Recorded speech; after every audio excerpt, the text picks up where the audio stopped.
My first instrument is still my instrument, the voice.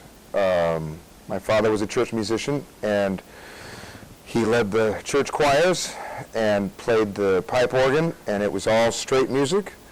And I remember singing for joy without knowing how joyful it was, just singing.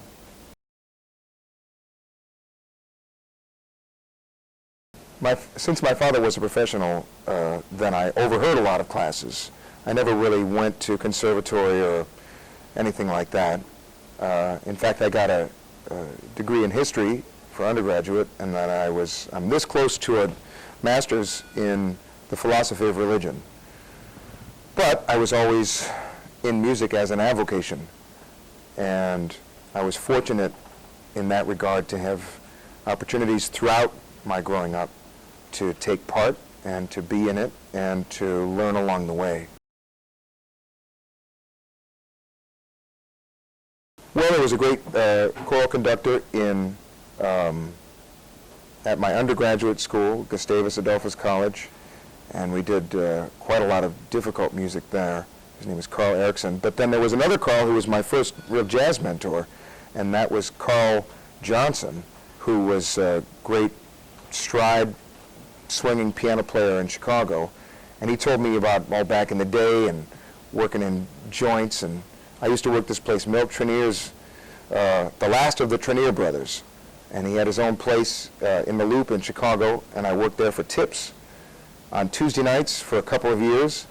And he taught me a bunch of things. And then, of course, I was starting to hang out with Von Freeman and starting to hang out with Eddie Johnson and other cats on the Chicago scene. And they really, I think, gave me my life. They gave me my life in the music because they welcomed me and they put their arms around me and they said, you know, you're with us.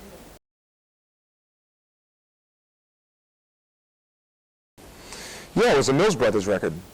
And that might have been the first record I ever bought, was a Mills Brothers record.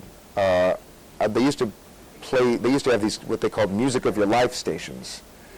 And they played Perry Como and the Mills Brothers and who knows what, Connie Francis maybe, and some Bing, and occasionally some Sinatra and some Nat Cole. But I really got turned on to those cats. And I still love them, the Mills Brothers. I still like to make a record of a lot of that stuff and get some other swinging singers and really just, because man, they swung so hard and so effortlessly. And they always sounded so perfectly beautiful.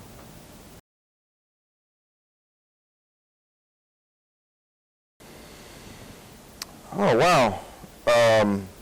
Well, I suppose my foolish art, because I sing it so often, and because we had such a good idea, I think, to begin with, of something that we could do to it that would make it a signature event when we would sing it. Wow, there's a lot of them out there. Maybe Polka Dots and Moonbeams. That's really sweet. A lot of people these days don't understand what a pug-nosed dream is. And so even though I overpronounce it when I sing it, they still don't get it. Wow, there's so many fantastic ones. Call Me Irresponsible.